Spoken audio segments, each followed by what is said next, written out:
హైదరాబాద్లో ఇల్లు కడదామంటే జాగలేదు, ప్రభుత్వ ఇల్లు ఇందిరమ్మ ఇల్లు కడదామంటే జాగలేవు. హైదరాబాద్లో పార్కు కడదామంటే జాగలేదు. హైదరాబాద్లో ఒక ఛాయ్ డబ్బా పెడదామంటే జాగలేక గరీబోలు ఫుట్పాత్ మీద పెట్టుకుంటే వాటి నుంచి హైడ్రా కొట్టేస్తుంది. హైదరాబాద్లో బొందలగడ్డకు జాగలేదు. హైదరాబాద్లో మోరీ కడదామంటే జాగలేదు, రోడ్డు విస్తరిద్దామంటే జాగలేదు. కానీ 9,300 ఎకరాలు ఆయన అత్తసొమ్ము అన్నట్టు, ఆయన అబ్బసొత్తు అన్నట్టు ఇలా రేవంత్ రెడ్డి ఈ 500-600 మంది బడాబాబులకు రాసి ఇచ్చేస్తున్నాడు. రాసిస్తే ఉతానే రాసిస్తాడు రేవంత్ రెడ్డి. నీకు తెలియదా, నాకు తెలియదా?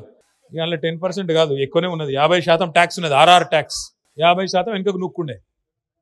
ఇది కథ. అంటే 9,300 ఎకరాలు, ఒక్కొక్క ఎకరం 50 కోట్లు. ఎంత? 4.5 లక్షల కోట్లు, 5 లక్షల కోట్ల ఆస్తి. అందులో 50% కాంగ్రెస్ వాళ్ళు దొబ్బక తినే ప్రయత్నం చేస్తాను. ఎవరి సొమ్ము ఇది? ప్రజల సొమ్ము. ప్రజల సొమ్ము, ప్రజల ఆస్తి. పారిశ్రామికవేత్తలకు ఉద్యోగాలు ఇస్తారని, పారిశ్రామికవేత్తలు రాష్ట్రానికి ఏమైనా ఆదాయం తెస్తారని ఇచ్చింది. ఇక నా ఇష్టం ఉన్నట్టు నేను అపార్ట్మెంట్లు కట్టుకుంటా, మాల్స్ కట్టుకుంటా. నీ అయ్యే సొమ్మ, వాన అయ్యే సొమ్మ?